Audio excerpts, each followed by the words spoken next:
61वां अध्याय भगवान की संतति का वर्णन तथा अनिरुद्ध के विवाह में रुक्मी का मारा जाना। श्री सुखदेव जी कहते हैं, परीक्षित, भगवान श्री कृष्ण की प्रत्येक पत्नी के गर्भ से 10-10 पुत्र उत्पन्न हुए। वे रूप, बल आदि गुणों में अपने पिता भगवान श्री कृष्ण से किसी बात में कम न थे। राजकुमारियां देखती कि भगवान श्री कृष्ण हमारे महल से कभी बाहर नहीं जाते, सदा हमारे ही पास बने रहते हैं। इससे वे यही समझती कि श्री कृष्ण को मैं ही सबसे प्यारी हूं। परीक्षित, सच पूछो तो वे अपने पति भगवान श्री कृष्ण का तत्व, उनकी महिमा नहीं समझती थी। वे सुंदरियां अपने आत्मानंद में एक रस स्थित भगवान श्री कृष्ण के कमल कली के समान सुंदर मुख, विशाल बाहु, कर्ण स्पर्शी नेत्र, प्रेम भरी मुस्कान, रसमयी चितवन और मधुर वाणी से स्वयं ही मोहित रहते थे। वे अपने श्रृंगार संबंधी हाव भावों से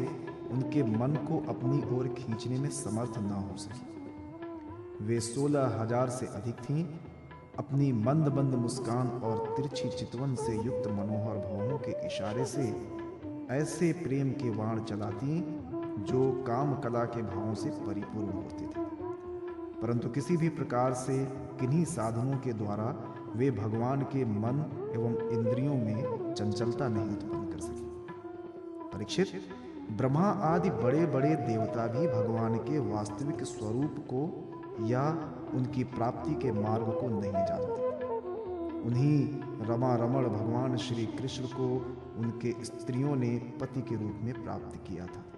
अब नित्य निरंतर उनके प्रेम और आनंद की अभिवृद्धि होती रहती थी और वे प्रेम भरी मुस्कुराहट, मधुर चितवन, नव समागम की लालसा आदि से भगवान की सेवा करती रहती थी। उनमें से सभी पत्नियों के साथ सेवा करने के लिए सैकड़ों दासियां रहती। फिर भी जब उनके महल में भगवान पधारते तब वे स्वयं आगे जाकर आदर पूर्वक उन्हें लिवा लाती, श्रेष्ठ आसन पर बैठाती, उत्तम सामग्रियों से उनकी पूजा करती, चरण कमल पखारती, पान लगाकर खिलाती, पांव दबाकर थकावट दूर करती, पंखा झलती, इत्र फुलेल चंदन आदि लगाती, फूलों के हार पहनाती, केश संवारती, सुलाती, स्नान कराती और अनेक प्रकार के भोजन कराकर अपने हाथों भगवान की सेवा करती। परीक्षित, मैं कह चुका हूं कि भगवान श्री कृष्ण की प्रत्येक पत्नी के 10-10 पुत्र थे। उन रानियों में 8 पटरानियां थीं जिनके विवाह का वर्णन मैं पहले कर चुका हूं। अब उनके प्रद्युम्न आदि पुत्रों का वर्णन करता हूं। रुक्मणी के गर्भ से 10 पुत्र हुए। प्रद्युम्न, चारुदेश, सुदेश, पराक्रमी, चारुदेह, सुचारु, चारुगुप्त, भद्रचारु, चारुचंद्र, विचारु और 10वां चारु। ये अपने पिता भगवान श्री कृष्ण से किसी बात में कम न थे। सत्यभामा के भी 10 पुत्र हुए। भानु, सुभानु, स्वर्भानु, प्रभानु, भानुमान, चंद्रभानु, बृहद्भानु, अतिभानु, श्रीभानु और प्रतिभानु। जाम्बवती के भी सांब आदि 10 पुत्र हुए। सांब, सुमित्र, पुरुजित, शतजित, सहस्त्रजित, विजय, चित्रकेतु, वासुमान, द्रविड़ और क्रतु, ये सब श्री कृष्ण को बहुत प्यारे थे। नागनजिति सत्या के भी 10 पुत्र हुए। वीर, चंद्र, अश्वसेन, चित्रगु, वेगवान, वृष, आम, शंकु, वसु और परम तेजस्वी कुंती। कालिंदी के 10 पुत्र थे। श्रुव, कवि, वृष, वीर, सुबाह, भद्र, शांति, दर्श, पूर्णमास और सबसे छोटा सोमक। मद्र देश की राजकुमारी लक्ष्मणा के गर्भ से प्रदोष, गात्रवान, सिंह, बल, प्रबल, ऊर्ध्वग, महाशक्ति, सह, ओज और अपराजित का जन्म। मित्रविंदा के पुत्र थे वृक, हर्ष, अनिल, गृध्र, वर्धन, अन्नाद, महाश, पावन, वह्न और क्षुधि। भद्रा के पुत्र थे संग्रामजित, बृहत्सेन, शूर, प्रहरण, अरिजित, जय, सुभद्र, वाम, आयु और सत्य। इन पटरानियों के अतिरिक्त भगवान की रोहिणी आदि 16,100 और भी पत्नियां थीं। उनके दीप्तिमान और ताम्रतम आदि 10-10 पुत्र हुए। रुक्मणी नंदन प्रद्युम्न का मायावती रति के अतिरिक्त भोजकट नगर निवासी रुक्मी की पुत्री रुक्मवती से भी विवाह हुआ था। उसी के गर्भ से परम बलशाली अनिरुद्ध का जन्म हुआ। परीक्षित, श्री कृष्ण के पुत्रों की माताएं ही 16,000 से अधिक थी, इसलिए उनके पुत्र पौत्रों की संख्या करोड़ों तक पहुंच गई। राजा परीक्षित ने पूछा, परम ज्ञानी मुनीश्वर भगवान श्री कृष्ण ने रणभूमि में रुक्मी का बड़ा तिरस्कार किया था, इसलिए वो सदा इस बात की घात में रहता था कि अवसर मिलते ही श्री कृष्ण से उसका बदला लूं और उनका काम तमाम कर डालूं। ऐसी स्थिति में उसने अपनी कन्या रुक्मवती अपने शत्रु के पुत्र प्रद्युम्न जी को कैसे ब्याह दी? कृपा करके बतलाइए। दो शत्रुओं में श्री कृष्ण और रुक्मी में फिर से परस्पर वैवाहिक संबंध कैसे हुआ? आपसे कोई बात छिपी नहीं है, क्योंकि योगी जन भूत भविष्य और वर्तमान की सभी बातें भली भांति जानते हैं। उनसे ऐसी बातें भी छिपी नहीं रहती जो इंद्रियों से परे हैं, बहुत दूर हैं अथवा बीच में किसी वस्तु की आड़ होने के कारण नहीं दिखती। श्री सुखदेव जी कहते हैं, परीक्षित, प्रद्युम्न जी मूर्तिमान कामदेव थे। उनके सौंदर्य और गुणों पर रीझ कर रुक्मवती ने स्वयंवर में उन्हीं को वरमाला पहना दी। प्रद्युम्न जी ने युद्ध में अकेले ही वहां इकट्ठे हुए नरपतियों को जीत लिया और रुक्मवती को हार लाया। यद्यपि भगवान श्री कृष्ण से अपमानित होने के कारण रुक्मी के हृदय की क्रोधाग्नि शांत नहीं हुई थी, वो अब भी उनसे वैर गांठे हुए था, फिर भी अपनी बहन रुक्मणी को प्रसन्न करने के लिए उसने अपने भांजे प्रद्युम्न को अपनी बेटी ब्याह दी। परीक्षित, 10 पुत्रों के अतिरिक्त रुक्मणी जी के एक परम सुंदरी बड़े बड़े नेत्रों वाली कन्या थी। उसका नाम था चारुमती। कृतवर्मा के पुत्र बलि ने उसके साथ विवाह किया। परीक्षित, रुक्मी का भगवान श्री कृष्ण के साथ पुराना वैर था, फिर भी अपनी बहन रुक्मणी को प्रसन्न करने के लिए उसने अपनी पौत्री रोचना का विवाह रुक्मणी के पौत्र अपने नाती दौहित्र अनिरुद्ध के साथ कर दिया। यद्यपि रुक्मी को यह बात का पता था कि इस प्रकार का विवाह संबंध धर्म के अनुकूल नहीं है, फिर भी इसने बंधन में बंधकर उसने ऐसा कर दिया।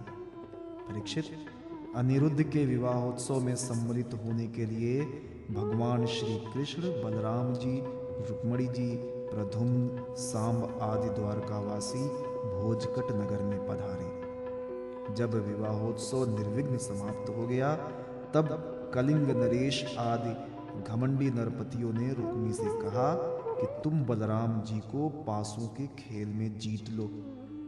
राजन, बलराम जी को पासे डालने तो आते नहीं, परंतु उन्हें खेलने का बहुत बड़ा व्यसन है।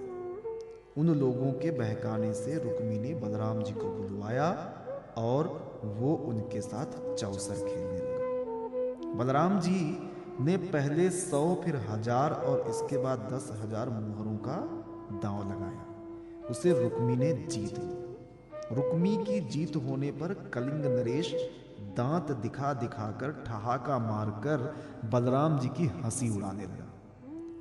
बलराम जी से वो हंसी सहन नहीं हुई, वे कुछ चिढ़ गए। इसके बाद रुक्मी ने 1,00,000 मुहरों का दांव लगाया। उसे बलराम जी ने जीत लिया, परंतु रुक्मी धूर्तता से यह कहने लगा कि मैंने जीता। इस पर श्री बलराम जी क्रोध से तिलमिला उठे। उनके हृदय में इतना क्षोभ हुआ मानो पूर्णिमा के दिन समुद्र में ज्वार आ गया। उनके नेत्र एक तो स्वभाव से ही लाल लाल थे, दूसरे अत्यंत क्रोध के मारे वे और भी दहक उठे। अब उन्होंने 10 करोड़ मुहरों का दांव रखा। इस बार भी धुत नियम के अनुसार बलराम जी की ही जीत हुई, परंतु रुक्मी ने छल करके कहा, मेरी जीत है, इस विषय में विशेषज्ञ कलिंग नरेश आदि सभासद इसका निर्णय कर दें। उस समय आकाशवाणी ने कहा, यदि धर्म पूर्वक कहा जाए तो बलराम जी ने ही ये दांव जीता है। रुक्मी का ये कहना सरासर झूठ है कि उसने जीता है। एक तो रुक्मी के सिर पर मौत सवार थी और दूसरे उसके साथी दुष्ट राजाओं ने भी उसे उभाड़ रखा था। इससे उसने आकाशवाणी पर कोई ध्यान न दिया और बलराम जी की हंसी उड़ाते हुए कहा, बलराम जी, आखिर आप लोग वन वन भटकने वाले ग्वाले ही तो ठहरे। आप पासा खेलना क्या जाने? पासों और वाड़ों से तो केवल राजा लोग ही खेला करते हैं, आप जैसे नहीं। रुक्मी के इस प्रकार आक्षेप और राजाओं के उपहास करने पर बलराम जी क्रोध से आग बबूला हो उठे। उन्होंने एक मुदगर उठाया और उस मांगलिक सभा में ही रुक्मी को मार डाला। पहले कलिंग नरेश दांत दिखा दिखाकर हंसता था, अब रंग में भंग देखकर वहां से भागा, परंतु बलराम जी ने 10 ही कदम पर उसे पकड़ लिया और क्रोध से उसके दांत तोड़ डाले। बलराम जी ने अपने मुदगर की चोट से दूसरे राजाओं की भी बांह, जांघ और सिर आदि तोड़ फोड़ डाले। वे खून से लथपथ और भयभीत होकर वहां से भागते गए। परीक्षित, भगवान श्री कृष्ण ने ये सोचकर कि बलराम जी का समर्थन करने से रुक्मिणी जी अप्रसन्न होंगी और रुक्मी के वध को बुरा बतलाने से बलराम जी रुष्ट होंगे, अपने साले रुक्मी की मृत्यु पर भला बुरा कुछ भी न कहा। इसके बाद अनिरुद्ध जी का विवाह और शत्रु का वध दोनों प्रयोजन सिद्ध हो जाने पर भगवान के आश्रित बलराम जी आदि यदुवंशी नव विवाहिता दुल्हन रोचना के साथ अनिरुद्ध जी को श्रेष्ठ रथ पर चढ़ाकर भोजकट नगर से द्वाध्याय उषा अनिरुद्ध मिला। राजा परीक्षित ने पूछा, महायोग संपन्न मुनीश्वर, मैंने सुना है कि यदुवंश शिरोमणि अनिरुद्ध जी ने वाणासुर की पुत्री उषा से विवाह किया था और इस प्रसंग में भगवान श्री कृष्ण और शंकर जी का बहुत बड़ा घमासान युद्ध हुआ था। आप कृपा करके ये वृत्तांत विस्तार से सुनाइए। श्री सुखदेव जी ने कहा, परीक्षित, महात्मा बलि की कथा तो तुम सुन ही चुके हो। उन्होंने वामन रूपधारी भगवान को सारी पृथ्वी का दान कर दिया था। उनके 100 लड़के थे, उनमें सबसे बड़ा था वाणासुर। दैत्यराज बलि का औरस पुत्र वाणासुर भगवान शिव की भक्ति में सदा रत रहता था। समाज में उसका बड़ा आदर था। उसकी उदारता और बुद्धिमत्ता प्रशंसनीय थी। उसकी प्रतिज्ञा अटल होती थी और सचमुच वो बात का धनी था। उन दिनों वो परम रमणीय शोणितपुर में राज्य करता था।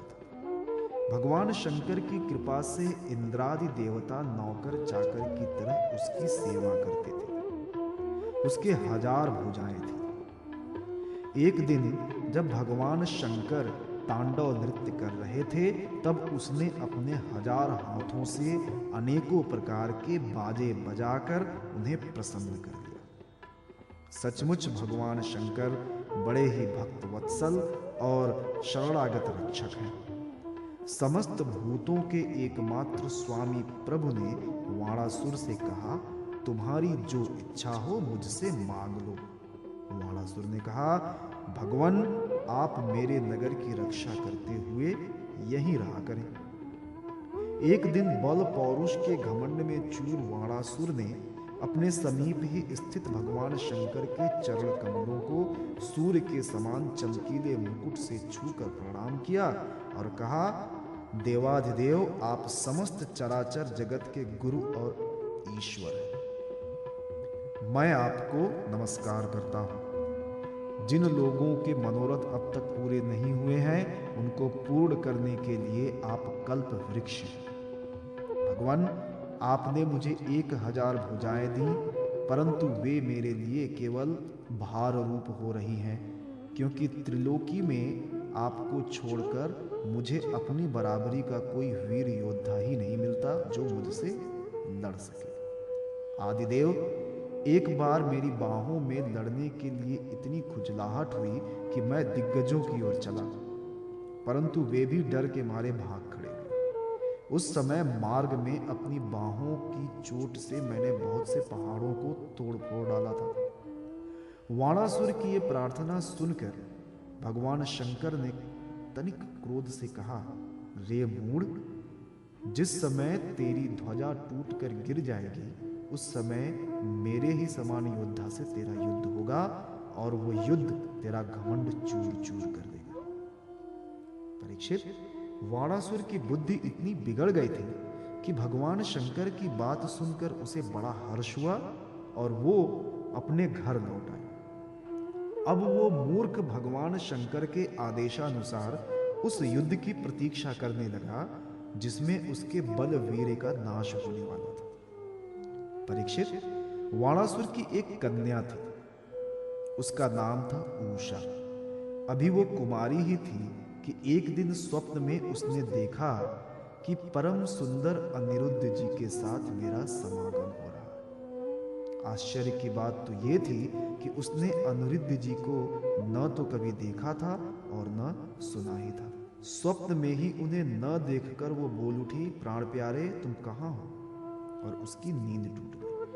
वो अत्यंत विह्वलता के साथ उठ बैठी और ये देखकर कि मैं सखियों के बीच में हूं बहुत ही लज्जित हुई।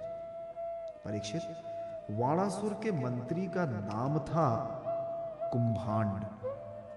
उसकी एक कन्या थी जिसका नाम था चित्रलेखा।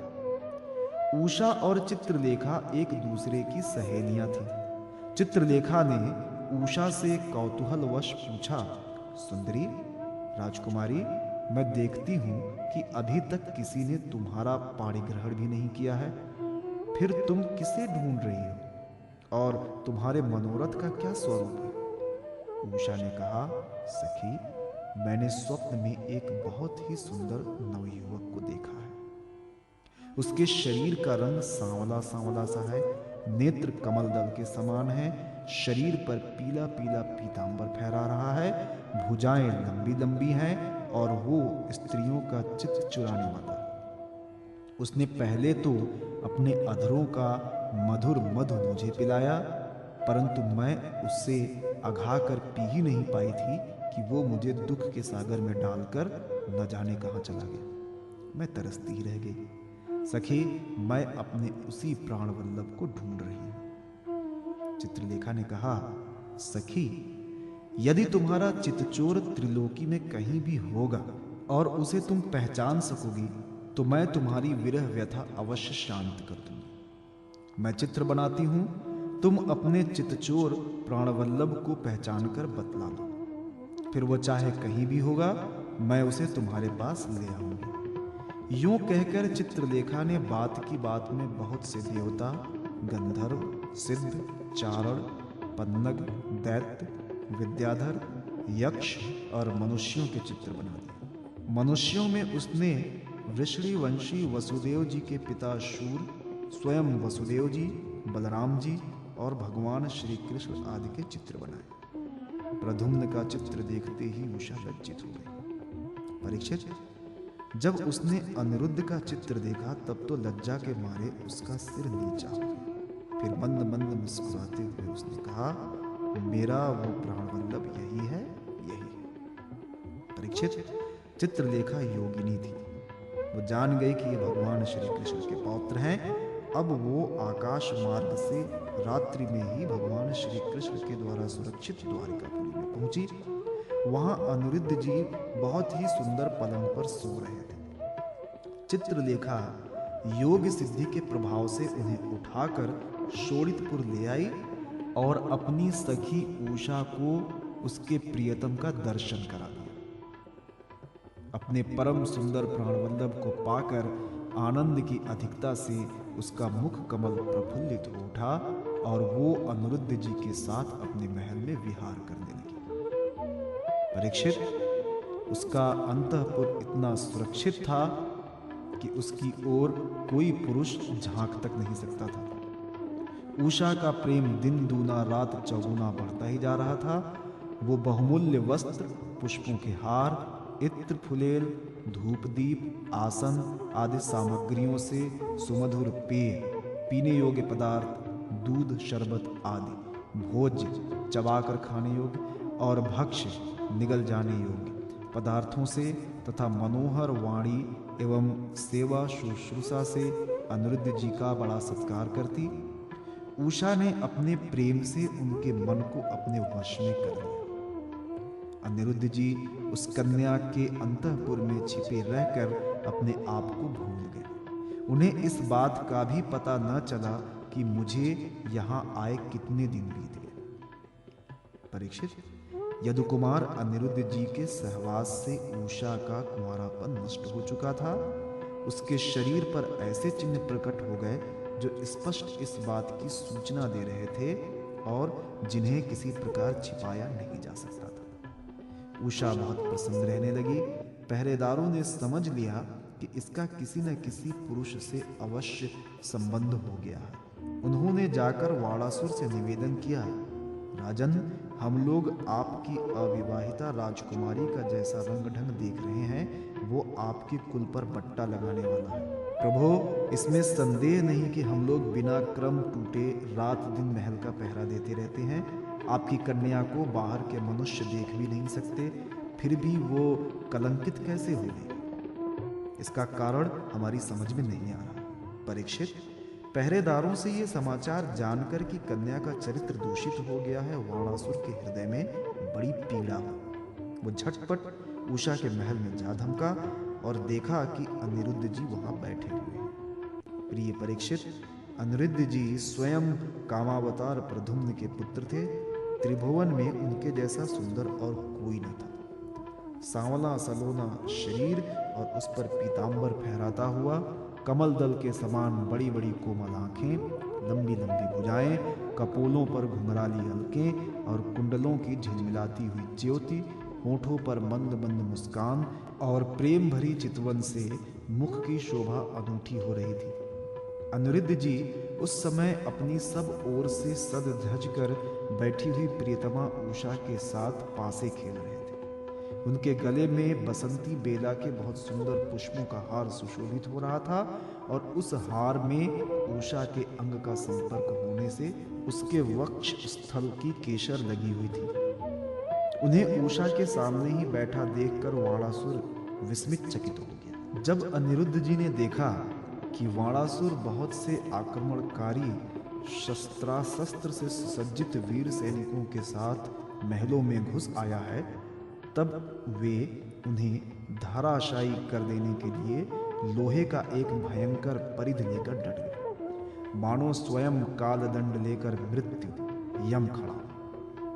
वाणासुर के साथ आए हुए सैनिक उनको पकड़ने के लिए ज्यों-ज्यों उनकी ओर झपटते, त्यों-त्यों वे उन्हें मारकर गिराते जाते। ठीक वैसे ही जैसे सुअरों के दल का नायक कुत्तों को मार डाले। अनिरुद्ध जी की चोट से उन सैनिकों के सिर, भुजा, जंघा आदि अंग टूट फूट गए और वे महलों से निकल भागे। जब बलि वाणासुर ने देखा कि ये तो मेरी सारी सेना का संहार कर रहा है, तब वो क्रोध से तिलमिला उठा और उसने नागपाश से उन्हें बांध लिया। उषा ने जब सुना कि उसके प्रियतम को बांध लिया गया है, तब वे अत्यंत शोक और विषाद से विह्वल हो गईं। उनके नेत्रों से आंसू की धारा बहने लगी। भगवान श्री कृष्ण के साथ वाणासुर का युद्ध। श्री सुखदेव जी कहते हैं, परीक्षित, बरसात के 4 महीने बीत गए परंतु अनिरुद्ध जी का कहीं पता न चला। उनके घर के लोग इस घटना से बहुत ही शोकाकुल हो रहे थे। एक दिन नारद जी ने आकर अनिरुद्ध जी का शोणितपुर जाना, वहां वाणासुर के सैनिकों को हराना और फिर नागपाश में बांधा जाना, ये सारा समाचार सुनाया। तब श्री कृष्ण को ही अपना आराध्य देव मानने वाले यदुवंशियों ने शोणितपुर पर चढ़ाई कर दी। अब श्री कृष्ण और बलराम जी के साथ उनके अनुयायी सभी यदुवंशी प्रद्युम्न, सात्विकी, गद, सांब, सारण, नंद, उपनंद और भद्र आदि ने 12 अक्षौहिणी सेना के साथ व्यूह बनाकर चारों ओर से वाणासुर की राजधानी को घेर लिया। जब वाणासुर ने देखा कि यदुवंशियों की सेना नगर के उद्यान, परकोटों, बुर्जों और सिंह द्वारों को तोड़ फोड़ रही है, तब उसे बड़ा क्रोध आया और वो भी 12 अक्षौहिणी सेना लेकर नगर से निकल पड़ा। वाणासुर की ओर से साक्षात भगवान शंकर वृषभराज नंदी पर सवार होकर अपने पुत्र कार्तिकेय और गणों के साथ रणभूमि में पधारे और उन्होंने भगवान श्री कृष्ण तथा बलराम जी से युद्ध किया। परीक्षित, वो युद्ध इतना अद्भुत और घमासान हुआ कि उसे देखकर रोंगटे खड़े हो जाते थे। भगवान श्री कृष्ण से शंकर जी का और प्रद्युम्न से स्वामी कार्तिक का युद्ध हुआ। बलराम जी से कुंभांड और कूपकर्ण का युद्ध हुआ।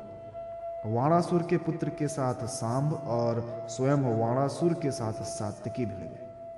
ब्रह्मा आदि बड़े बड़े देवता, ऋषि मुनि, सिद्धचारण, गंधर्व, अप्सराएं और यक्ष विमानों पर चढ़ चढ़कर युद्ध देखने के लिए आ पहुंचे। भगवान श्री कृष्ण ने अपने शांग धनुष के तीखी नोक वाले वाणों से शंकर जी के अनुचरों भूत, प्रेत, प्रमथ, गुहयक, डाकिनी, यातुधान, वेताल, विनायक, प्रेतगण, मातृगण, पिशाच, कुष्मांड और ब्रह्म राक्षसों को मार मार कर खदेड़ दिया। पिनाकपाणी शंकर जी ने भगवान श्री कृष्ण पर भांति भांति के अगणित अस्त्र शस्त्रों का प्रयोग किया, परंतु भगवान श्री कृष्ण ने बिना किसी प्रकार के विस्मय के उन्हें विरोधी शस्त्रास्त्रों से शांत कर दिया। भगवान श्री कृष्ण ने ब्रह्मास्त्र की शांति के लिए ब्रह्मास्त्र का, वायव्यास्त्र के लिए पर्वतास्त्र का, आग्नेयास्त्र के लिए पर्जन्यास्त्र का और पाशुपतास्त्र के लिए नारायणास्त्र का प्रयोग किया। इसके बाद भगवान श्री कृष्ण ने जृंभणास्त्र के लिए, जिससे मनुष्य को जम्भाई पर जम्भाई आने लगती है, महादेव जी को मोहित कर दिया। वे युद्ध से विरत होकर जम्भाई लेने लगे। तब भगवान श्री कृष्ण शंकर जी से छुट्टी पाकर तलवार, गदा और वाणों से वाणासुर की सेना का संहार करने लगे। इधर प्रद्युम्न ने वाणों की बौछार से स्वामी कार्तिक को घायल कर दिया। उनके अंग अंग से रक्त की धारा बह चली। वे रणभूमि छोड़कर अपने वाहन मयूर द्वारा भाग निकले। बलराम जी ने अपने मूसल की चोट से कुंभांड और कूपकर्ण को घायल कर दिया। वे रणभूमि में गिर पड़े। इस प्रकार अपने सेनापतियों को हताहत देखकर वाणासुर की सारी सेना तितर बितर हो गई। जब रथ पर सवार वाणासुर ने देखा कि श्री कृष्ण आदि के प्रहार से हमारी सेना तितर बितर और तहस नहस हो रही है, तब उसे बड़ा क्रोध आया। उसने चिढ़कर सात्यकी को छोड़ दिया और वो भगवान श्री कृष्ण पर आक्रमण करने के लिए दौड़ पड़ा। परीक्षित, रणोन्मत्त वाणासुर ने अपने 1000 हाथों से एक साथ ही 500 धनुष खींचकर एक एक पर 2-2 बाण चलाए, परंतु भगवान श्री कृष्ण ने एक साथ ही उसके सारे धनुष काट डाले और सारथ, रथ तथा घोड़ों को भी धराशायी कर दिया एवं शंख ध्वनि की। कोटरा नाम की एक देवी वाणासुर की धर्म माता थी। वो अपने उपासक पुत्र के प्राणों की रक्षा के लिए बाल बिखेर कर नंग धड़ंग भगवान श्री कृष्ण के सामने आकर खड़ी हो गई। भगवान श्री कृष्ण ने इसलिए कि कहीं उस पर दृष्टि न पड़ जाए अपना मुंह फेर लिया और वे दूसरी ओर देखने लगे। तब तक वाणासुर धनुष काटे जाने और रथहीन हो जाने के कारण अपने नगर में चला गया। इधर जब भगवान शंकर के भूतगण इधर उधर भाग गए, तब उनका छोड़ा हुआ 3 सिर और 3 पैर वाला ज्वर 10 दिशाओं को जलाता हुआ सा भगवान श्री कृष्ण की ओर दौड़ा। भगवान श्री कृष्ण ने उसे अपनी ओर आते देखकर उसका मुकाबला करने के लिए अपना ज्वर छोड़ा। अब वैष्णव और माहेश्वर दोनों ज्वर आपस में लड़ने लगे। अंत में वैष्णव ज्वर के तेज से माहेश्वर ज्वर पीड़ित होकर चिल्लाने लगा और अत्यंत भयभीत हो गया। जब उसे अन्यत्र कहीं त्राण न मिला, तब वो अत्यंत नम्रता से हाथ जोड़कर शरण में लेने के लिए भगवान श्री कृष्ण से प्रार्थना करने लगा। ज्वर ने कहा, प्रभो, आपकी शक्ति अनंत है। आप ब्रह्मादि ईश्वरों के भी परम महेश्वर हैं। आप सबके आत्मा और सर्व स्वरूप हैं। आप अद्वितीय और केवल ज्ञान स्वरूप हैं। संसार की उत्पत्ति, स्थिति और संहार के कारण आप ही हैं। श्रुतियों के द्वारा आपका ही वर्णन और अनुमान किया जाता है। आप समस्त विकारों से रहित एवं ब्रह्म हैं। मैं आपको प्रणाम करता हूँ। काल, दैव, अदृष्ट, कर्म, जीव, स्वभाव, सूक्ष्म भूत, शरीर, सूत्रात्मा, प्राण, अहंकार, एकादश इंद्रियां और पंचभूत, इन सब का संघात लिंग शरीर और बीजांकुर न्याय के अनुसार, उससे कर्म और कर्म से फिर लिंग शरीर की उत्पत्ति, ये सब आपकी माया है। आप माया के निषेध की परम अवधि हैं। मैं आपकी शरण ग्रहण करता हूँ। प्रभो, आप अपनी लीला से ही अनेकों रूप धारण कर लेते हैं और भगवान साधु तथा लोक मर्यादाओं का पालन पोषण करते हैं। साथ ही उन मार्गगामी और हिंसक असुरों का संहार भी करते हैं। आपका ये अवतार पृथ्वी का भार उतारने के लिए ही हुआ। प्रभो, आपके शांत, उग्र और अत्यंत भयानक दुस्सह तेज ज्वर से मैं अत्यंत संतप्त हो रहा हूँ। भगवान देहधारी जीवों को तभी तक ताप संताप रहता है जब तक वे आशा के फंदों में फंसे रहने के कारण आपके चरण कमलों की शरण नहीं ग्रहण करते। भगवान श्री कृष्ण ने कहा, त्रिशिरा, मैं तुम पर प्रसन्न हूं। अब तुम मेरे ज्वर से निर्भय हो जाओ। संसार में जो कोई हम दोनों के संवाद का स्मरण करेगा, उसे तुमसे कोई भय न रहेगा। भगवान श्री कृष्ण के इस प्रकार कहने पर माहेश्वर ज्वर उन्हें प्रणाम करके चला गया। तब तक वाणासुर रथ पर सवार होकर भगवान श्री कृष्ण से युद्ध करने के लिए फिर आ पहुंचा। परीक्षित, वाणासुर ने अपने 1000 हाथों में तरह तरह के हथियार ले रखे थे। अब वो अत्यंत क्रोध में भरकर चक्रपाणी भगवान पर वाणों की वर्षा करने लगा। जब भगवान श्री कृष्ण ने देखा कि वाणासुर ने तो वाणों की झड़ी लगा दी है, तब वे छुरे के समान तीखी धार वाले चक्र से उसकी भुजाएं काटने लगे, मानो कोई किसी वृक्ष की छोटी छोटी डालियां काट रहा हो। जब भक्त वत्सल भगवान शंकर ने देखा कि वाणासुर की भुजाएं कट रही हैं, तब वे चक्रधारी भगवान श्री कृष्ण के पास आए और स्तुति करने लगे। भगवान शंकर ने कहा, प्रभो, आप वेद मंत्रों में तात्पर्य रूप से छिपे हुए परम ज्योति स्वरूप पर ब्रह्म हैं। शुद्ध हृदय महात्मागण आपके आकाश के समान सर्वव्यापक और निर्विकार निर्लेश स्वरूप का साक्षात्कार करते हैं। आकाश आपकी नाभि है, अग्नि मुख है और जल वीर है। स्वर्ग सिर, दिशाएं कान और पृथ्वी चरण है। चंद्रमा मन, सूर्य नेत्र और मैं शिव आपका अहंकार हूं। समुद्र आपका पेट है और इंद्र भुजा। धान्यादि औषधियां रोम है, मेष केश है और ब्रह्मा बुद्धि, प्रजापति लिंग है और धर्म हृदय। इस प्रकार समस्त लोक और लोकांतरों के साथ जिसके शरीर की तुलना की जाती है, वो परम पुरुष आप ही है। अखंड ज्योति स्वरूप परमात्मन, आपका ये अवतार धर्म की रक्षा और संसार के अभ्युदय अभिवृद्धि के लिए हुआ। हम सब भी आपके प्रभाव से ही प्रभावान्वित होकर सातों भुवनों का पालन करते हैं। आप सजातीय, विजातीय और स्वगत भेद से रहित हैं। एक और अद्वितीय आदि पुरुष हैं। मायाकृत जागृत, स्वप्न और सुषुप्ति, इन 3 अवस्थाओं में अनुरत और उनसे अतीत तुरीय तत्व भी आप ही हैं। आप किसी दूसरी वस्तु के द्वारा प्रकाशित नहीं होते, स्वयं प्रकाश हैं। आप सबके कारण हैं, परंतु आपका न तो कोई कारण है और न तो आप में कारणपना ही है। भगवान, ऐसा होने पर भी आप तीनों गुणों की विभिन्न विषमताओं को प्रकाशित करने के लिए अपनी माया से देवता, पशु पक्षी, मनुष्य आदि शरीरों के अनुसार भिन्न भिन्न रूपों में प्रतीत होते हैं। प्रभु, जैसे सूर्य अपनी छाया बादलों से ही ढक जाता है और उन बादलों तथा विभिन्न रूपों को प्रकाशित करता है, उसी प्रकार आप तो स्वयं प्रकाश हैं। परंतु गुणों के द्वारा मानो ढक से जाते हैं और समस्त गुणों तथा गुणाभिमानी जीवों को प्रकाशित करते हैं। वास्तव में आप अनंत हैं। भगवान, आपकी माया से मोहित होकर लोग स्त्री पुरुष देह गेह आदि में आसक्त हो जाते हैं और फिर दुख के अपार सागर में डूबने उतराने लगते हैं। संसार के मानवों को यह मनुष्य शरीर आपने अत्यंत कृपा करके दिया है।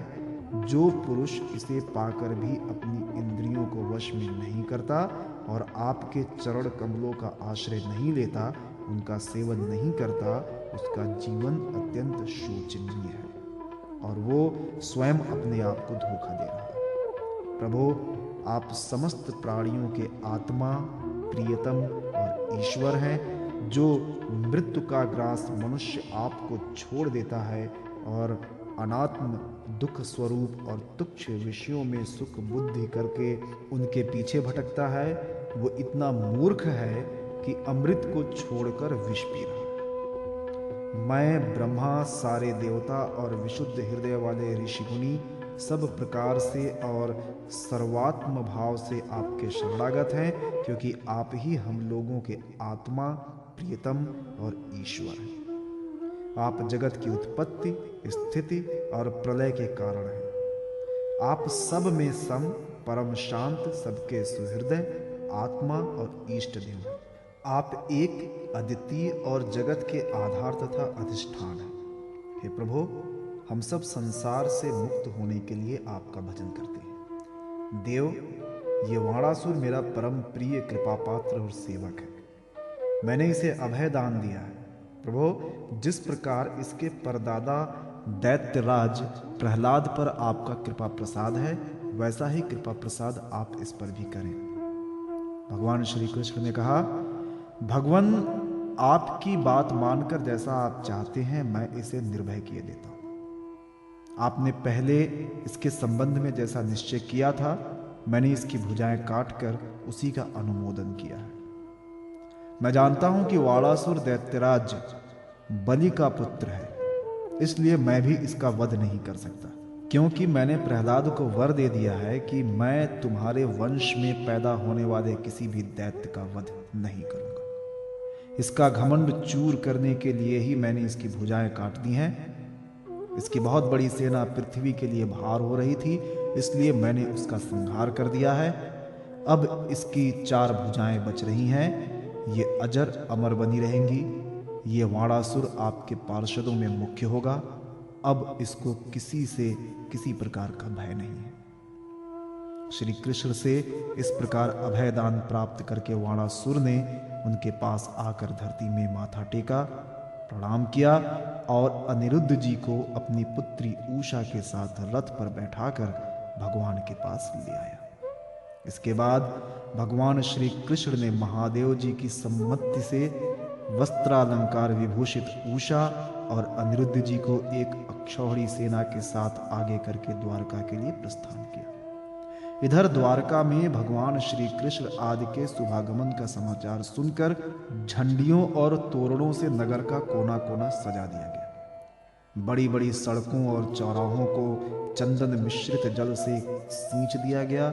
नगर के नागरिकों, बंधु बांधवों और ब्राह्मणों ने आगे आकर खूब धूमधाम से भगवान का स्वागत किया। उस समय शंख, नगारों और ढोलों की तुमुल ध्वनि हो रही थी। इस प्रकार भगवान श्री कृष्ण ने अपनी राजधानी में प्रवेश किया। परीक्षित, जो पुरुष श्री शंकर जी के साथ भगवान श्री कृष्ण का युद्ध और उनकी विजय की कथा का प्रातः काल उठकर स्मरण करता है, उसकी पराजय नहीं होती।